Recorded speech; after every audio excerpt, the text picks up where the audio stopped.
Mr. Yorkie, are we expecting any other members or visitors? Mr. Chairman, I don't believe we are. All right. Well, good morning, everyone. We are live on the YouTube, and this is the Committee of the Whole work session on May 18th, 2021, 10:00. Well, I bet you. What do we? Is 10:02? Is that what we're saying? My computer's 2 minutes fast. So we have our minutes. I guess maybe I should read our statement, even though we will not be taking any actions at today's meeting. It's just informational and a discussion, but I'll still go through the legal requirements here. Number one, it has been determined that an in-person meeting is not practical or prudent because of the COVID-19 pandemic and the related peacetime emergency declaration made by Governor Walz in accordance with Minnesota Statutes Chapter 12. Number two, we have ensured that all members of the body participating in the meeting, wherever their physical location, can hear one another and can hear all discussion and testimony offered at today's meeting. Number three, we have also ensured that members of the public present at the regular meeting location of the body can hear all discussion, testimony, and all votes of the members of the body. We have urged the public not to attend this meeting in person because of the COVID-19 pandemic and have ensured that members of the public can view and monitor the meeting remotely in real time by broadcasting the meeting on the Cook County website. Number four, due to the COVID-19 pandemic, we have determined that it may be unfeasible for County Auditor Billy Powers, County Attorney Molly Hicken, County Administrator James Yorkie, and members of the Board of Commissioners to be physically present at the County Boardroom at the Cook County Courthouse. And I'll refrain from the fifth one since there are no votes being taken after all. With all of that taken care of, our next item is presentations from the Aquatic Invasive Species presentation. And Amanda, I believe you are on the call here. Good morning. Welcome. Good morning, Mr. Chairman, fellow commissioners. Are there any prefaces we need to make before your presentation, or should I hand it over to you? I don't believe there's prefaces. This is just an informational presentation just to get the whole committee aware of this program that's a little bit under the radar sometimes. So just telling you what has been going on. Thank you. Yeah, that sounds fun. I want to thank Commissioner Storley for suggesting this presentation and for coordinating it. Thank you for allowing me to be here. I will share my screen.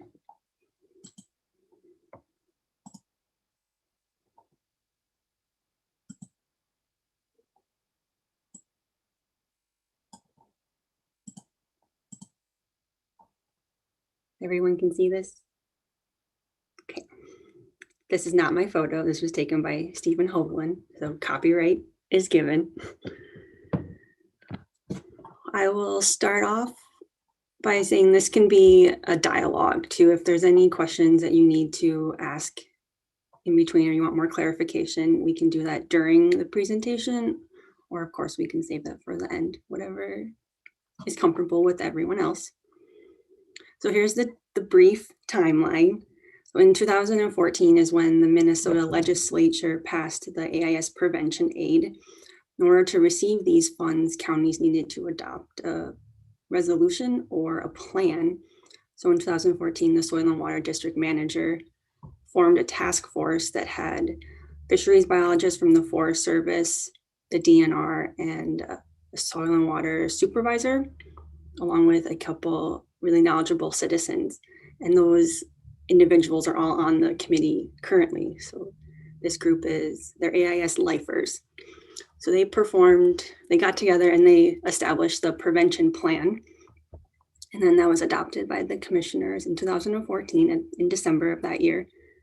So then the funding came in the beginning of 2015, and the task force hired an AIS coordinator. It's a part-time position, and it was an independent contract position with the county.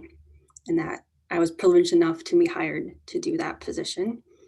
So that started at the end of June. So that summer, a public water access inventory was conducted. So visiting all of the landings within the county and seeing which ones had the SAH signs, which is Stop Aquatic Hitchhikers, the current DNR signs, and making sure that the ones that are infested had their designated waters signs. And there was actually 3 accesses that we have here that the DNR didn't have in their database. So how this money is given to counties is based on how many water accesses the county has and how many public landing spots they have. So as long as that's up to date, then you can get the proper funding for your county. And in 2016 is when the Watercraft Inspections started. We hired seasonal county staff to conduct that, and the AIS coordinator supervised them. And education in the school started in the spring, which has just been such a pleasure to work with students. And in 2017 through 19, the programs continued and were expanded. And the sheriff deputy started in 2017 to do watercraft inspections also. And at the end of 2019, the independent contractor coordinator position ended. In 2020, the prevention plan was then managed by Soil and Water. So Soil and Water hired a part-time AIS coordinator, and I was again privileged to be able to continue this work. And then the AIS committee was formed as the task force was then dissolved because the Soil and Water Board can now supervise AIS. Then the advisory committee happened, and we've been working on updating the prevention plan, which will go out to the commissioners for final approval this year. This picture on the right is the signs that were updated at the landings. Here are the 6 strategies that are in the prevention plan that help guide the priorities for the work that is being conducted. It's a boring slide, so I'll move forward. Here's the education that's being done in the schools. On the right at Birch Grove, this top picture is on the tennis courts, and we played a tag game where students had there were 4 species. Some were rusty crayfish, some were native crayfish, juvenile fish, and largemouth bass. So they were circled in rope areas that were the vegetation beds within the lake. And that's where the native crayfish and the juvenile fish would hang out. That was their safe zone. And then the rusty crayfish and the bass were the taggers. You'd have to run back and forth and get tagged. And then once you're tagged, you become a rusty crayfish. So then pretty soon everyone's a rusty crayfish, and it's not fun to play, just like it's not fun to have a lake that's just rusty crayfish. And here's more education on the left. This is a musical chairs game where you turn into a zebra mussel and you get stuck to your chair. So then no one has a chair, and that's also not fun. And the bottom is another game at the school where there's a hallway, a corridor, like boundary, and you have to get through to the other side.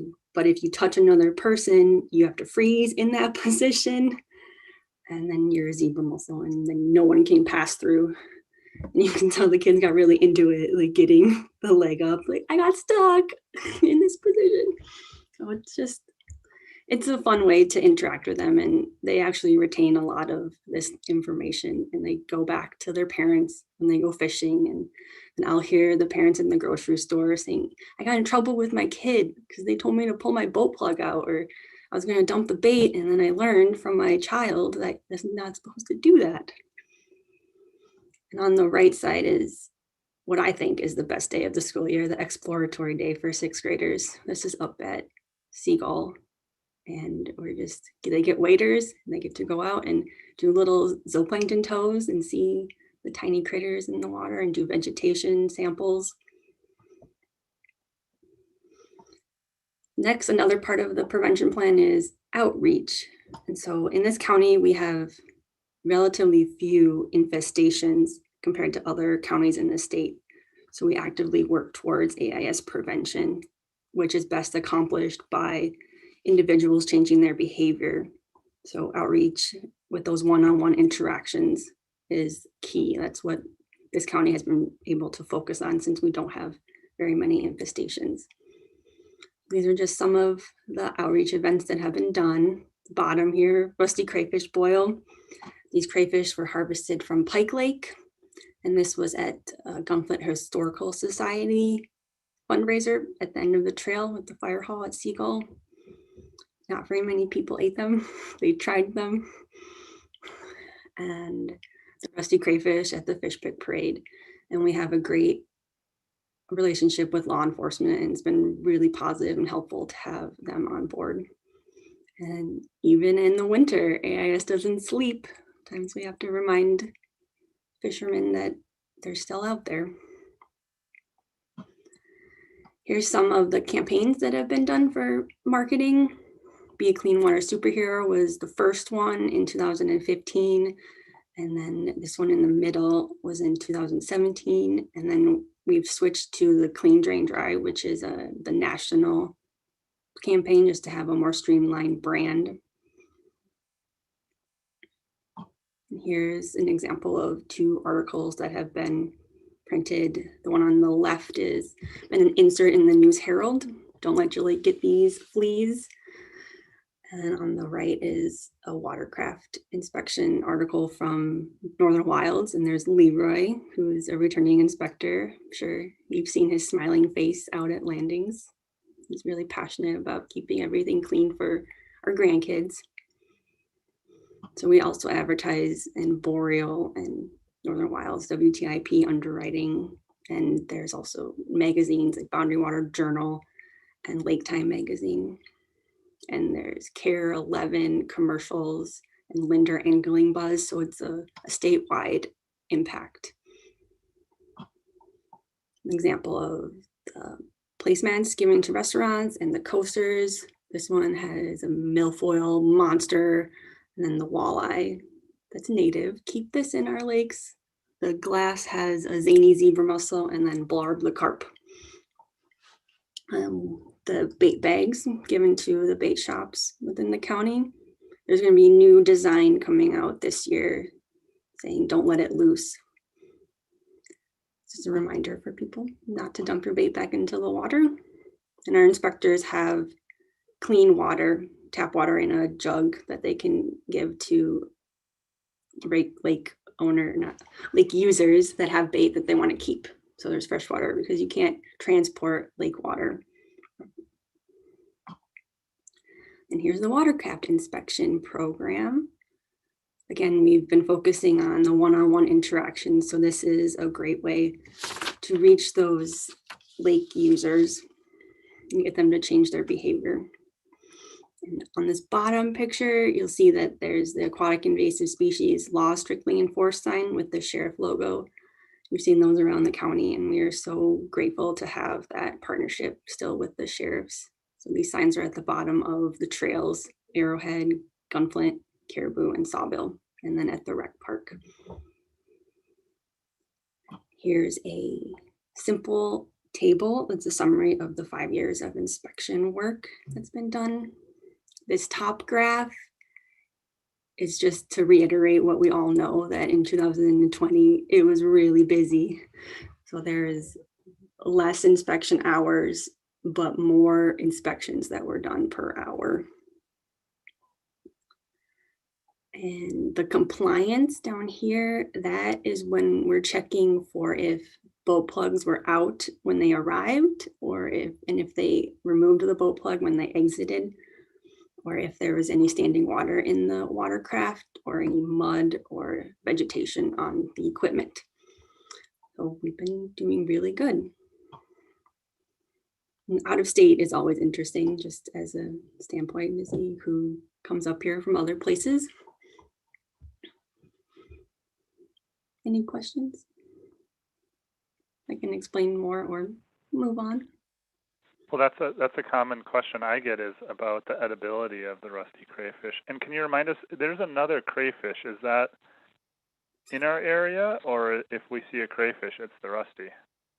There are native crayfish, absolutely. So this is another tricky part with invasive species, where not all mussels are bad. Not all crayfish are bad. It's just there are a couple that are not native to here that can outcompete the ones we want to keep. So yes, there's rusty crayfish. We don't have any other invasive crayfish here, but when they do get into a lake, they can hybridize with the natives, and then they create this like, it's not that bad, but it's still, then they can't really, Semi-rusty. yeah, this is they're still pretty aggressive, and then it just automatically, it'll keep going to rusty, rusty, rusty, and they'll get, the native will get out of the lake system. And they cut all the vegetation. They don't necessarily eat it, but they have these really big claws and they're more aggressive. So they'll change the lake ecosystem. So, should we be eating more rusty crayfish? Is that what you're saying? That is the only way to decrease the. Or you can use Yeah. them for fertilizer, right? Correct. I've been hearing Stan is developing this process. Grind them up and put them in the ground. That's correct. I'm interested in that too. I spent some time down in New Orleans, so I have a very fond memory of eating crayfish, and so that was my first thought, was like, oh yeah, I can get into this, but maybe it's not the same thing. Maybe the flavors are a little different. I think there is a family, a household on Bearskin that does regularly harvest crayfish and eats them. It's more time intensive because they're not as large as the ones in the South. So you just have to, if you're into it, you can definitely do it. Fun. Do you have more slides, or is that the end? Yes. Oh, okay. I will continue. Thank you. So here's the boat wash that we have. So most of the state, they have their own decontamination units that are DNR approved because they have zebra mussels, and that hot water, high pressure is the only way that is known to kill the adult zebra mussels off of a hard substrate. But we don't have zebra mussels, thankfully, in Cook County right now. So we have the car wash was the first place that we got the free boat cleaning opportunity. It's a self-serve. We paid for car wash to have an on-demand water heater. So the water is always 110 degrees when it comes out of the sprayer, regardless of what you're washing. And that's a safe temperature. It's not going to ruin any decals or any finishes. And so then it goes into the drain, and that the car wash water goes into the city treatment plant, and they're able to handle anything that goes down there. So that's a free reimbursement. You go to Napa and get your $5 and then get your change and wash your boat. And then we also, 2 years ago, we partnered with Rockwood Lodge on Poplar Lake, and the owners there are just really wonderful people, and they are willing and excited to do whatever they can to help keep their lake clean. And there's the pressure washer. It's a high pressure hot water gas powered heater, and their property is really great for this. They have like 2 driveways, a horseshoe shape, so you can drive your boat in and say, I'm here to get a courtesy boat wash. They'll wash it and you can just drive right out.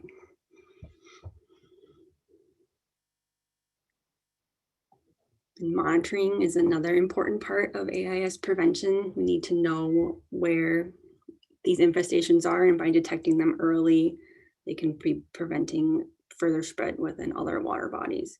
Well, here's the nets are for sampling spiny water fleas, which is what they look like down here. And there's the rusty crayfish in the cooler and their bait traps, and vegetation sampling in the top. And we also do calcium water quality monitoring for the last 5 years.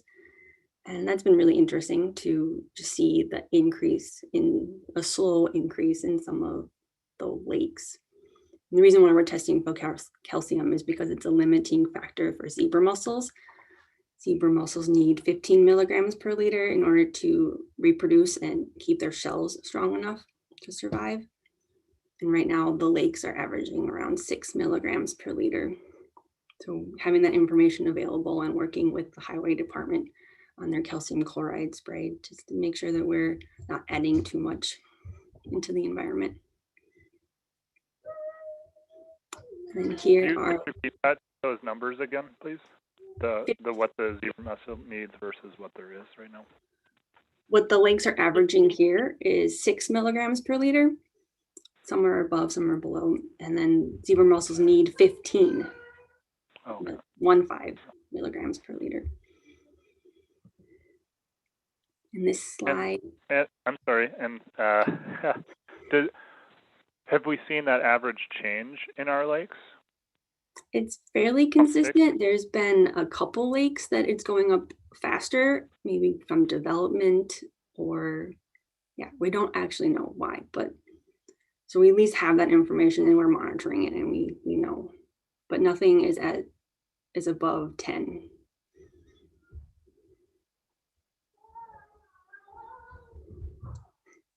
Okay. This slide has a map that has been distributed throughout the county at businesses. Here, this is what it looks like when it's folded up.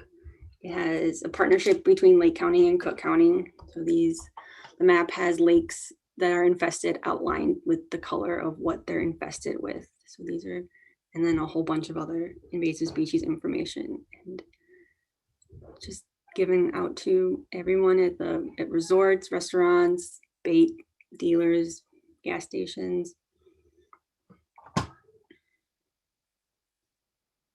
Here's another, this is the last slide. So this is just a very simple map of spiny water fleas within Cook County. The green is the spiny water fleas. And so of course, Lake Superior Ground Zero has all of the invasive species from being a Great Lake connected to the St. Lawrence Seaway.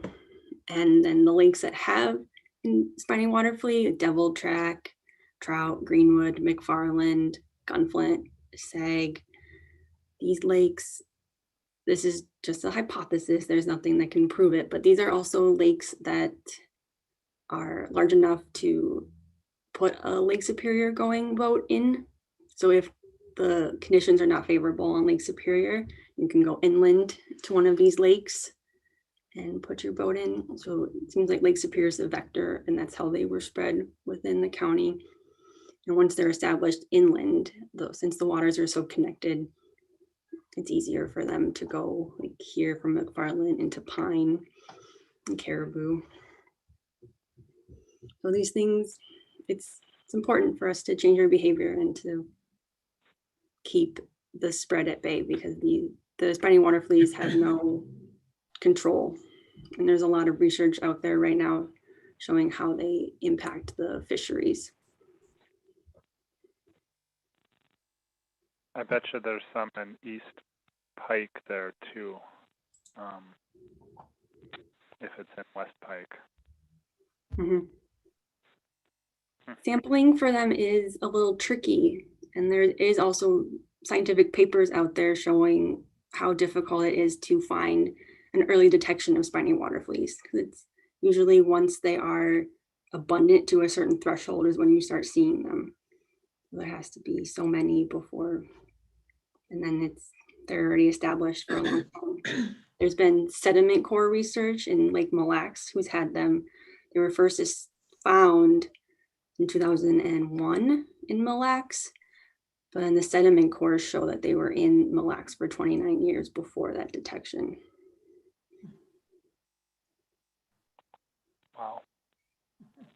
Well, and I don't know if other commissioners have had feedback and the chance to hear other counties where invasives are so much more of an issue that it's just so wonderful that we have this prevention. And there are invasives present, but not like in other counties. So I'm really grateful for the work that you and the invasives team does.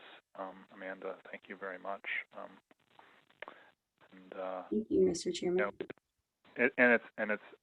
It's interesting now. I know we can't put direct parallels, but just thinking about COVID, right, in our pandemic and infection and how the spread and like little pockets, and it just gives another perspective to invasive species as well, just how that works. But the trickier part with invasive species, of course, is once they're in, they're there. They stay and they can continue to spread. But we still need to take these precautions to do our darndest to stop that spread. I would like to thank Amanda for coming. We discussed this in late winter as to the timing of having Amanda come to give the presentation. And we thought, well, May is a good time because that's opening of fishing. And so this has worked really well. One thing that I have enjoyed being on this committee since 2015 is meeting the Lake Association people.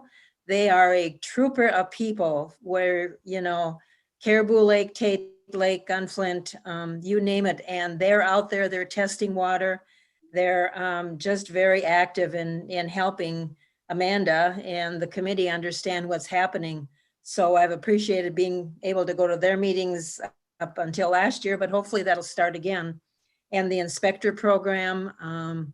So when we all drive into Cook County, let's remember to look right before Schroeder. There's a big billboard there, clean, drain, dry. So thank you, Amanda, for putting this together. Thank you, Commissioner Storley. Do we have any questions for Amanda? Anyone else or comments?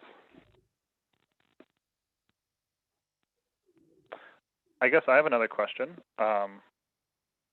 So with the rusty crayfish, we can trap them, right? Yes. Are there, and I mean, it's something, but I'm betting that's not actually a solution. Are there other after the fact measures we can take with other invasive species, or is that the only one where we can do that kind of measure? For the ones that we have in the county, there's like spiny water fleas, there's really nothing you can do because it's a zooplankton. So you'd have to completely kill the entire lake and start over. For rusty crayfish, the best strategy is to harvest them extensively in the early spring, like right now when the females are full of eggs. So then you harvest them and then they won't make more. That's been like the effective strategy that the state is implementing. And there's a couple lakes that have Chinese mystery snails, which are aquarium snails. Thompson Lake over past Devil Track, and then Swamper up next to the Gunflint have and Chinese mystery snails, and they're just really big snails. You'll be able to tell that they're not supposed to be here, and they're prolific, they reproduce, and they live 4 years, and then there's just shells litter all over the shoreline. But they don't necessarily do much damage. Besides that, they're just a lot of them. They do carry some trematodes that can get into the fish and the birds if they eat them. And then there's the terrestrial invasives that you all know.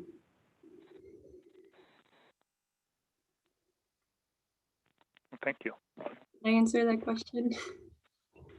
Oh yeah. And you know, now and then I hear about lakes getting managed in such a way where they're bombed, right?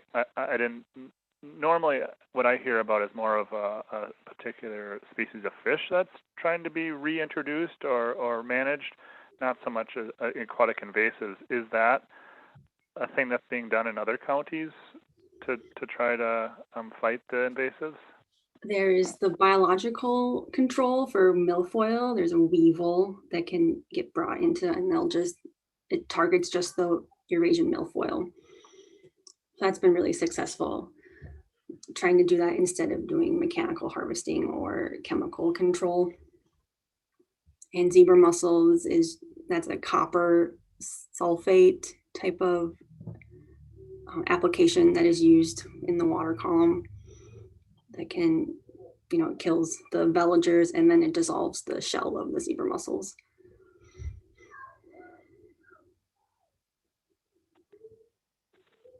Thank you.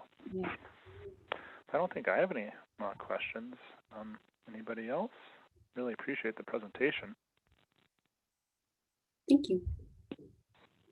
And please keep up the good work. I will do my best. You too. You all commissioners, you're doing a fantastic job. Thank you for letting me be here. Thank you. Have a good day. You too.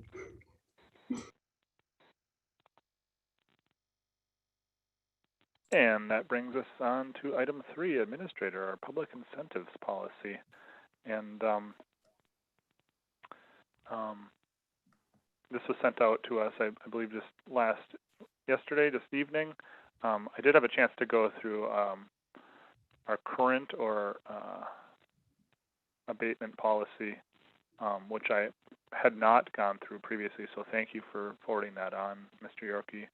And then we can talk about. I have not had a chance to go through the current the draft updated policy. So I guess I'll hand it over to you, and we can talk more about both of these.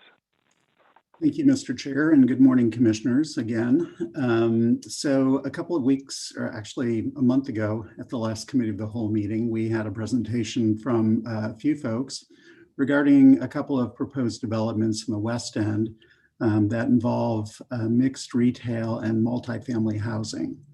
And there is an interest on the part of the developers to receive some kind of public incentive from the county to enable those projects to go forward. And so this conversation today is really a follow-on to that discussion.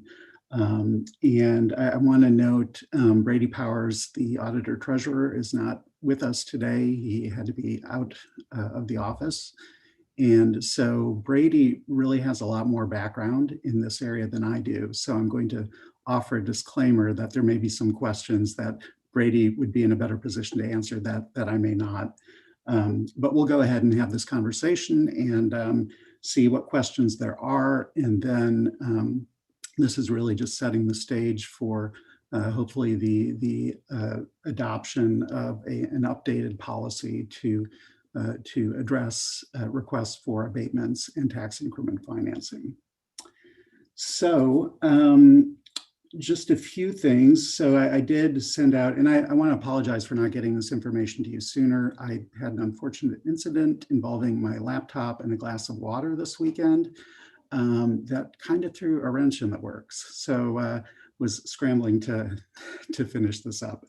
I think though my keyboard is okay. It seems to be recovering this morning, which I'm really happy about.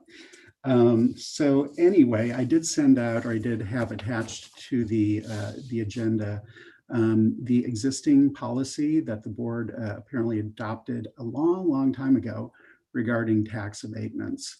And as you can see, it is a fairly bare bones document. It just lays out that the state legislature has authorized taxing entities, including counties, to rebate or defer the taxes that they charge to property owners in their jurisdictions.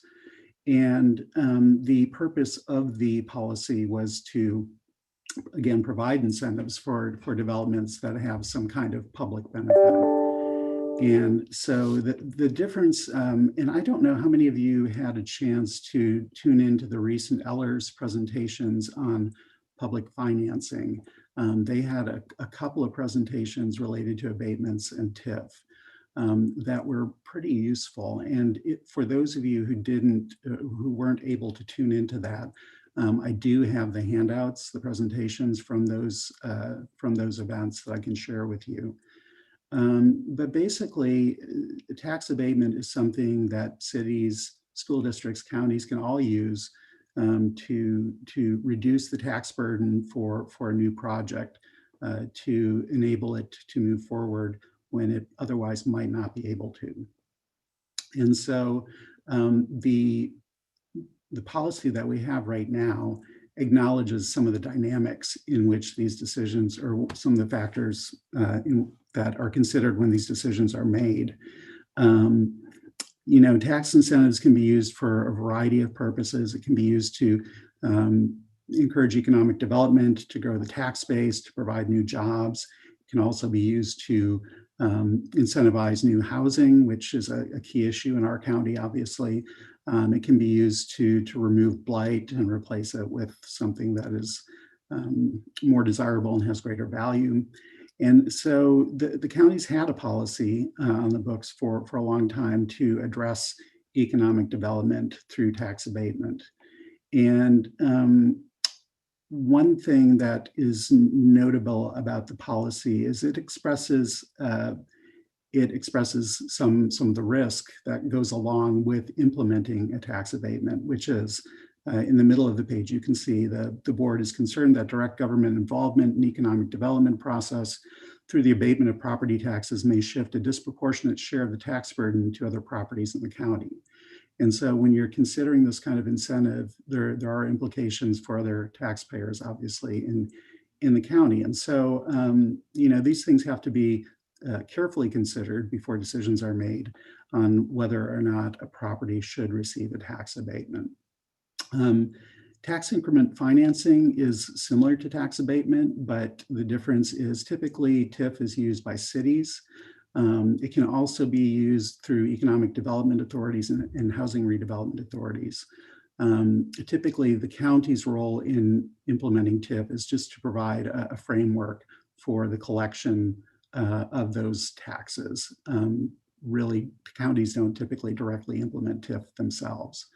And so and the other thing is that TIF basically applies to all the tax levies within a jurisdiction, whereas a tax abatement is issued by the levying authority. So for example, if the county wanted to provide abatement for a project, that wouldn't impact the ability of the school district or the hospital to collect its portion of that property's taxes. So those entities would have to make their own decisions about whether to offer an abatement as well.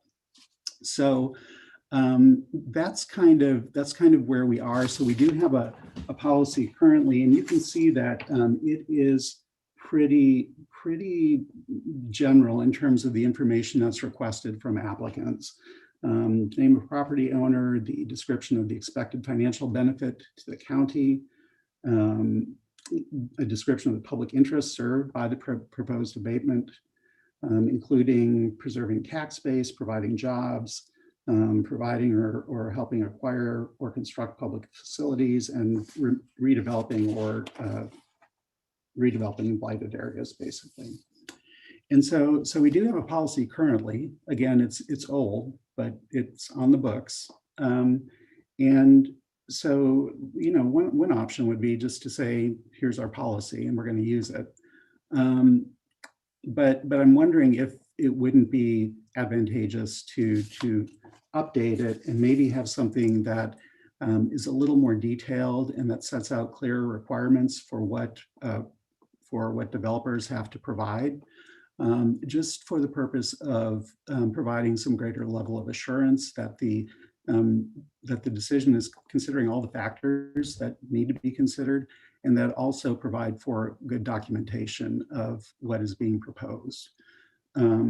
So to that end, I have attached also to the agenda a proposed policy framework for considering tax abatement and TIF proposals. And again, this is something that I think we'll probably want to get some feedback from some of our community partners on this, because it does have implications for other entities in the county. If we were to, for example, if the two proposed projects in the West End were to seek TIF, that is something that we would have to work through the EDA on, and the EDA would actually be the entity that would be creating the TIF district. And then we would be sort of the administrative entity in kind of handling the finances for that project. But for tax abatement, I mean, again, that's something that the county could do on its own. And we have a policy in place for that. So I'm going to pull this over so I can more easily read it. So one thing that you'll see very quickly in the proposed policy is that it really has a strong focus on housing, because that is really, I think, one of the most critical needs we're facing right now. And that's not to say that we don't want to encourage developments that don't have housing as a component, but it's clearly a need in the county. And I think every opportunity that we have to implement policies that help us make progress in providing more workforce housing, that's something that we should try to achieve. So the objectives of the policy are to, number one, increase the availability of housing for residents employed in Cook County. It's also about retaining and increasing the number and diversity of quality jobs in the county, encouraging additional unsubsidized private development, which there can be sort of a catalyzing effect if you do provide public financing for a project, increasing the county's tax base, and then also providing other ancillary benefits to the community. And so there are a couple of priorities identified. A housing TIF district, this ties into the discussion that we're having about, and I'm sorry, that we're having about housing and redevelopment authorities. And that's a tool that we're exploring and that I anticipate in the very near future will be coming forward to this board with a request to consider the creation of an HRA. But an HRA is another entity that can basically initiate TIF districts. And so I thought it would be good to include a reference to that. State statute does allow for the creation of purely housing TIF districts, and sets requirements about the affordability of the units that are part of that development. Then we have number two, other economic development projects that are consistent with state statutes and create or retain living wage jobs in the county. And then other redevelopment projects, which can be mixed use projects like the ones that we're talking about in the West End, which have both retail and housing. And under that, you can see that there are some goals outlined about the affordability of a certain percentage of those units so that we can ensure that they are available to local workforce.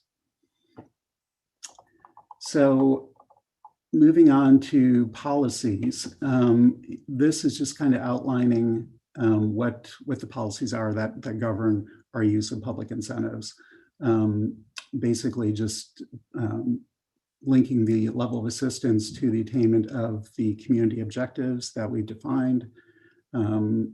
Also making sure that the payback period isn't longer than it needs to be. Structuring assistance in a manner to minimize financial risk to the county, which I know you're all very, very interested in. And that's why I'm suggesting today that we should look at having a more detailed policy. Requiring the proposers to provide full disclosure of project information so that the county can assess the need for incentives. And I would offer that the presentation that we heard last month from Joe Swanson and Dennis Rizdal was very detailed. They provide a lot of information, including the pro forma, which you want to need to have really, if you're going to consider making a decision for incentives around a project like that. And then requiring guarantees and other forms of financial security that are commensurate with the risk that we would be taking in offering public incentives. So I'm covering a lot of ground and I'm doing a lot of talking here. So I want to pause to see if there are any questions so far or any thoughts about the direction that we're taking here.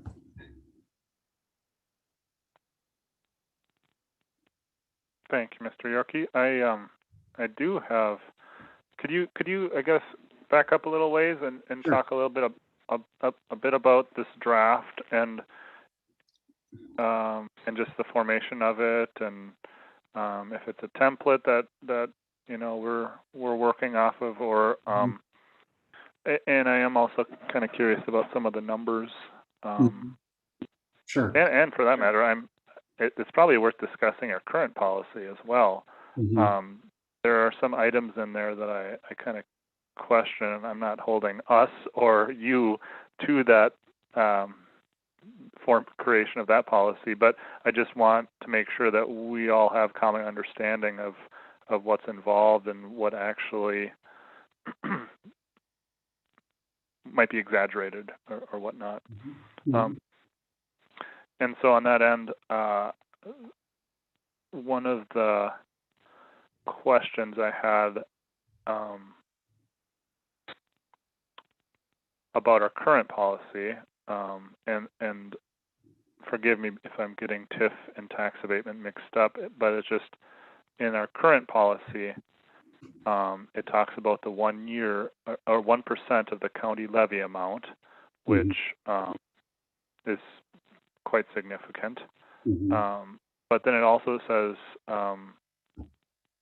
no property may receive abatement more than once in a 10-year period.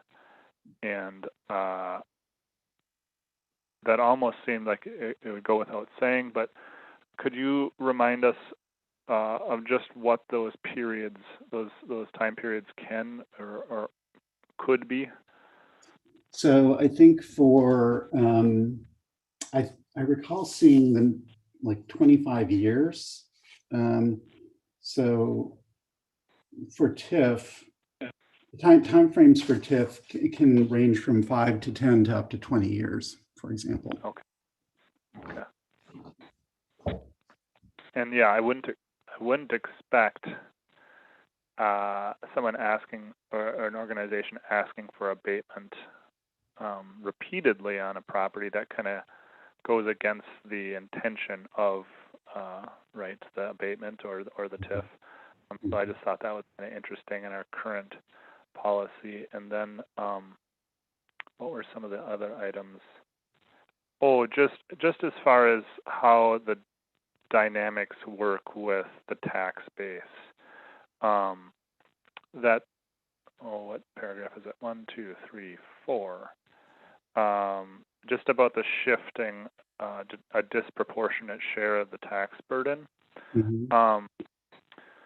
And that was a strong concern I had going into some of the Eller's presentations, but then how it was explained was that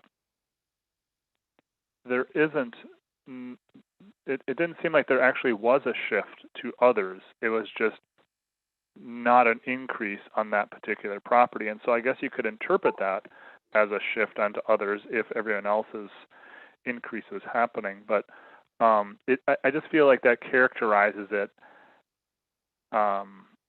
in a less than productive way for getting these incentives into the community and incentivizing developers. Am I expressing my concern clearly as far as that paragraph in particular is concerned? I appreciate the point you're making, and I think you're right, because it is foregone future revenue, right? And so it's not actually reducing the current tax base, it's reducing the future tax base, I think is your point, right? Yeah. Which arguably would not necessarily be a future tax base without the abatement. And so that's where I feel like it's a little bit of a mischaracterization. And Commissioner Svalson has. Yeah, I think you're just making the point that it's always going to be in the eye of the folks viewing it, because they see the new development, they expect that to be, adding to the tax base. And so therefore any levies occurring during the time of abatement, they're thinking, well, if they were paying their fair share during this time. So that's why it's always a great conversation to have. It's always good to look at the overall benefit to the communities and to the county when you're doing these, so that everybody, and good outreach, so that people understand what's going to occur over what time period and why it's occurring the way it is. Because in many cases, as with the people we were talking with last time, they were making a strong case that without the county's assistance in this, the development would not move forward. Right. Mhm. So my question would be, these two properties are already paying taxes. Okay, so now they're going to put new buildings on the property, and the tax, if we go with abatement, then will be held until 5, 10, whatever years. Then the whole property with the development then will be taxed. Is that correct? Correct. Yeah, That held at the current- was my viewpoint. I would certainly look for clarification, but that was how Right. I. Right. That's my understanding as well. Yeah, it's hold at that current base without improvements. Yeah. And then after the abatement, then the full, and so it's a delayed tax base to help make the development affordable for the developer. And how do we set the time frame? 20 years is a great deal for a developer, but for us as the county, maybe 10 years. How do we go about doing that? Do we do it on our own, or do we do it according to state statutory? Do we do it with the developer? I think that's part of the negotiation, and I think it probably depends on the pro forma for the project. Okay. Yeah, Commissioner Salson. Yeah, I think in answer to Commissioner Storley's question, that's why I thought it was so important in this proposed policy that we had the requirement for full disclosure and encouragement to developers to really exhaust their other forms of assistance, but having that full disclosure and then looking at it, and what they're predicting for rents or revenues coming back to them through their development, all of that comes into play into how much or for how long. And then, quite frankly, we look at it and determine how kind of a burden do we want to carry for that period of time. And that's always going to be subjective, right? Because we're going to want the development, but at the same time, we have to put a limit somewhere. Right. So Commissioner Yeah, Mills, I'm sorry. Yes. I was just going to respond to the question that you asked earlier about where this document came from. It was shamelessly stolen from the city of Rochester, Minnesota. I did searching for various county abatement and city TIF policies, and wanted to find something that would address, that would provide for some direction in both situations. So that's what this is. Great, thank you very much. Well done. And as far as those numbers are concerned too, is that still coming from the Rochester? And by those numbers, oh, okay. That's just kind of a starting point for the conversation. Okay, great. Now it's the percentages that are referred to in the housing TIF district. Those are set by statute. So that's is that number 3 under the priorities? That's number 1. The 40%. Oh, thank you. Yeah. So that's set by statute. Okay. And then I was also curious about number 3. That's the redevelopment. Oh, then there's the housing. Yeah. Okay. I honestly do not know. I'm sorry, go ahead. Oh, well, I was just going to say that caught my eye because I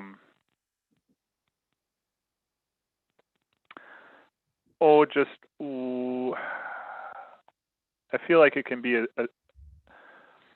setting those median income parameters can pigeonhole us sometimes and make things difficult, those types of restrictions. And I recognize sometimes they're necessary, absolutely, and it really helps us.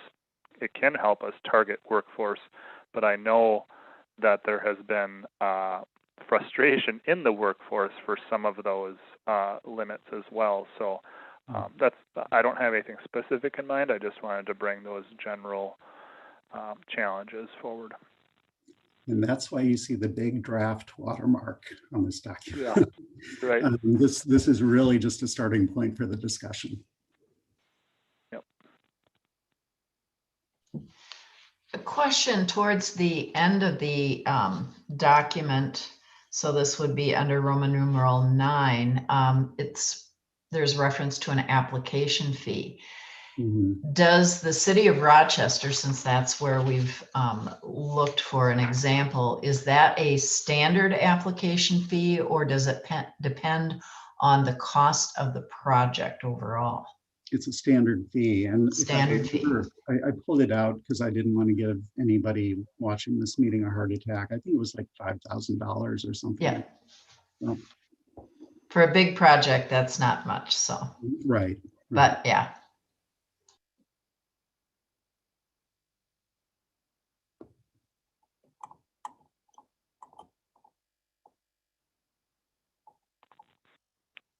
Those were all the immediate questions I had. I didn't know if we wanted to keep going through the policy, or if other commissioners had other questions or thoughts, ideas. Or Mr. Yorkie, if that was your, oh, Commissioner Hawkins, please. I just want to say, I think this is a very good start. I appreciate your work on this. I have not had time to really go through it yet. I most likely will have more input later. I just have not had the time. So the tax abatement policy, are we going to do the same thing with that one, or are we going to combine these to cover both TIF and abatement? What's the direction there? Yeah. So again, I mean, counties typically don't directly implement TIF or they don't initiate TIF projects. So it may make sense to separate out, to have an abatement policy, and then have a separate description of our what our TIF process would be in terms of coordination with the EDA. Right now, these are kind of wrapped in together. But that may not be the best way to do this. And so that's something that's open for discussion. To the extent that there are provisions or elements of the existing policy that are missing from the Rochester document that we want to pull in, obviously we can do that.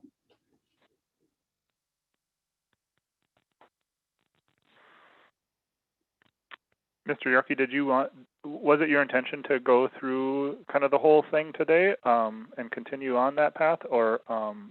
We can. I mean, yeah, maybe it's best just to kind of briefly just finish summarizing the document. Really, I think that's a great idea to go through it all, and then that'll give us all a base to work off of, and then we can dive into it a little bit more, like Commissioner Hawkins was suggesting on our own.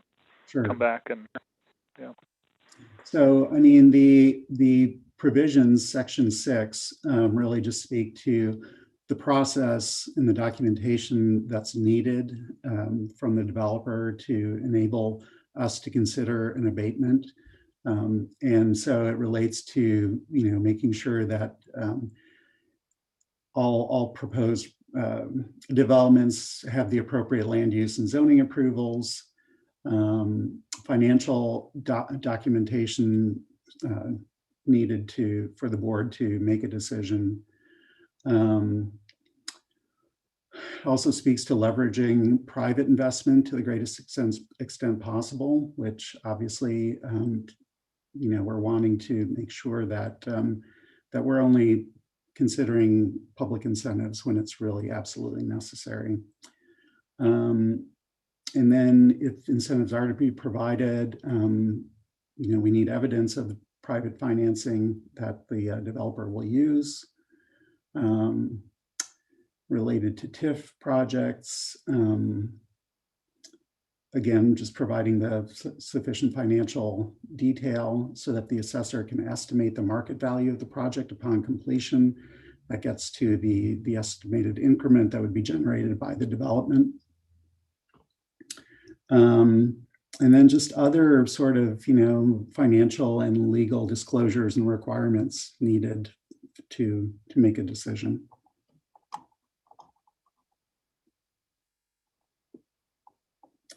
So under limitations, section 7, the first item is, the incentives will not be used to fund projects that would place other significant demands on county government.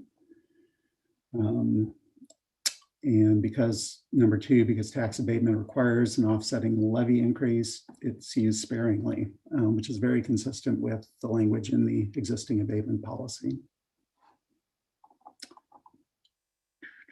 Speaks to job creation. And there is language in here about a living wage, which, there's a lot of discussion around that right now. And there's been a lot of movement to try to pass a higher living wage at the federal level. That's something, and a lot of local governments, in the absence of federal legislation on that, have gone ahead and imposed their own requirements around that. And then the fourth provision there is about the statutory housing TIF district. Again, that's something that would be likely implemented through our Housing and Redevelopment Authority after it is created.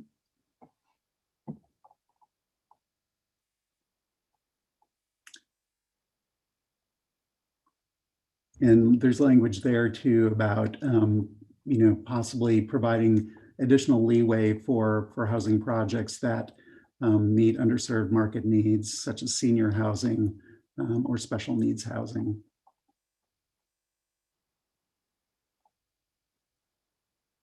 And then section 8 is just about process, all the steps that the developer has to take to apply for an incentive. And again, just, steps for the submission of proposals, including required documentation, schematics, etc. One thing I'd like us, I'm sorry. I was going to say this is far from a finished document. Again, it's very, very draft and just a starting place for our conversation. Well, and one thing I would like us to at least think about, and I haven't thought through it at all, just a thought that popped into my head here, is if this is something that smaller developers would be able to use as well. I mean, there may be a significant burden getting ducks in a row. I know it's very important. We don't want to skip steps, and we want to have good due process and policy put in place. But I just want to keep in mind smaller developments as well, because there are issues of equity there, or if we want to have just a couple townhomes, if that would make sense, or just I feel like every option should be available for our community to help with addressing particularly at this time, the housing needs. So I don't know if there's anything we can identify in this draft policy that would make that a little more cumbersome and maybe unnecessarily so, or if there's something we can write in specifically. And what kind of spurred that thought was about the senior housing or special needs supportive housing. I mean, I just don't have language for it, but something to think about.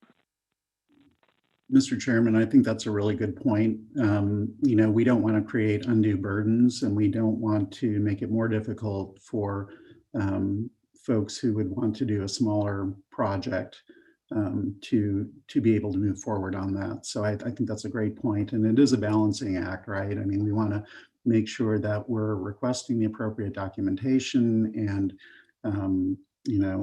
assuring the financing for the project in a way that doesn't create undue risk for the county. But we also don't want to have a really onerous process that makes it difficult for smaller home builders and developers to enter the market.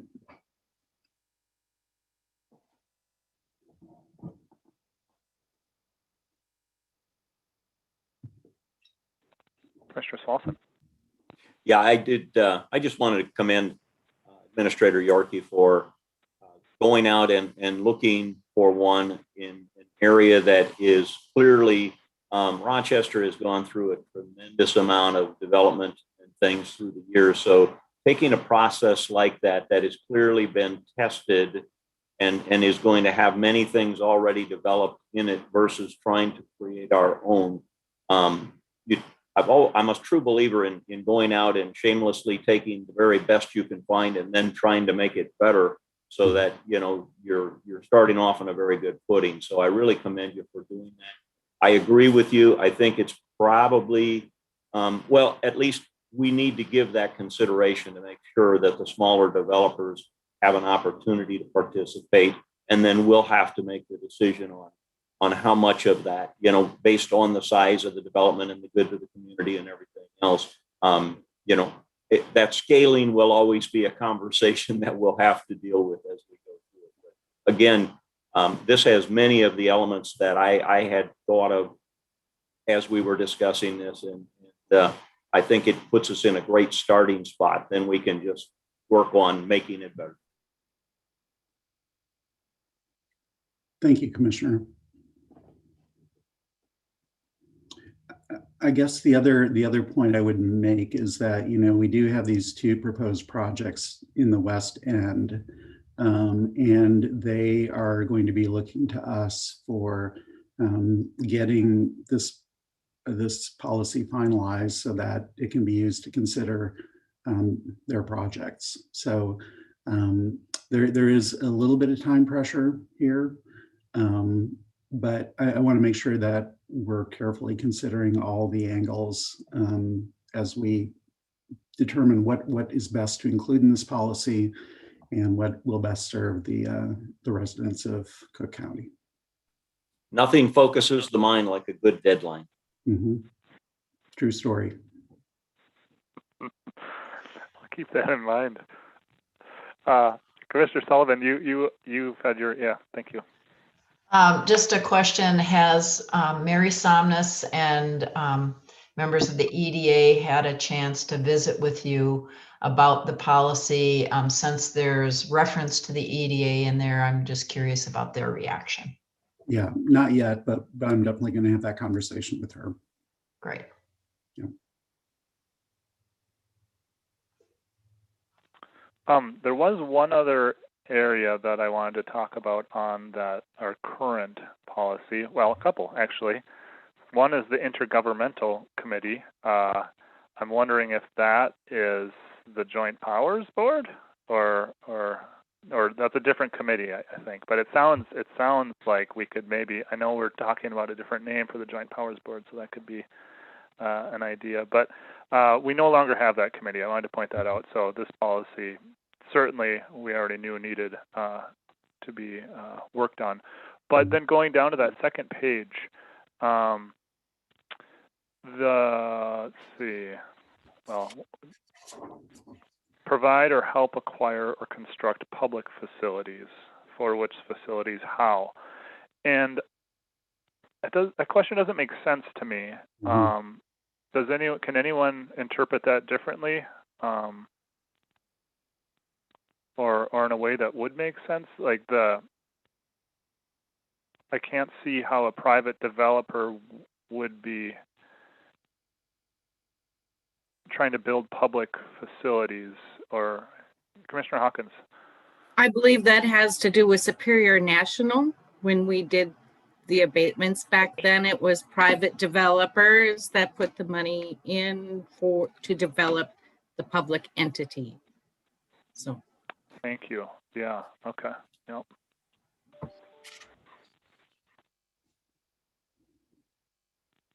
Well, that takes care of my questions, concerns there. Anybody else?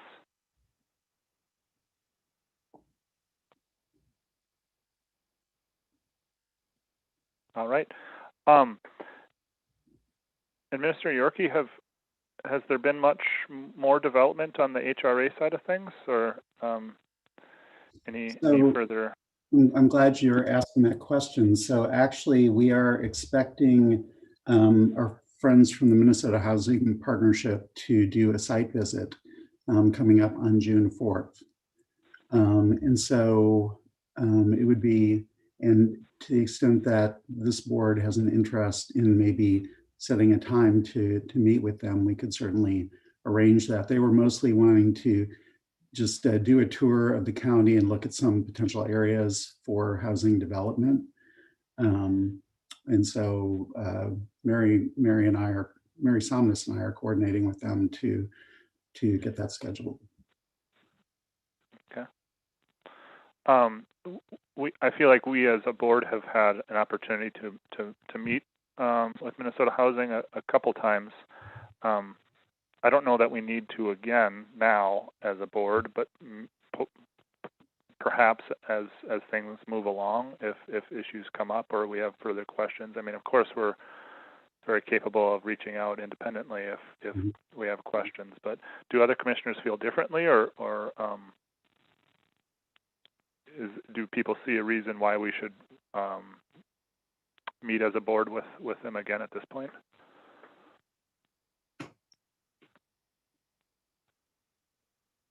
I don't see anything. Okay. Well, thank you for that update, Mr. Yorkie. Well, all right. Beyond this discussion on the public incentives policy, we have just the minutes from the Personnel Committee. And unless there is anything else to discuss, I'd be open to a motion to adjourn. Commissioner Smolson. I motion we adjourn. Thank you, Commissioner Smolson. Is there support? I guess we don't have to vote on this. I guess we can't vote on this, but we can then adjourn. Okay. I was in autopilot there. Everyone have a wonderful day and good discussion, and we'll see each other soon. Thank you.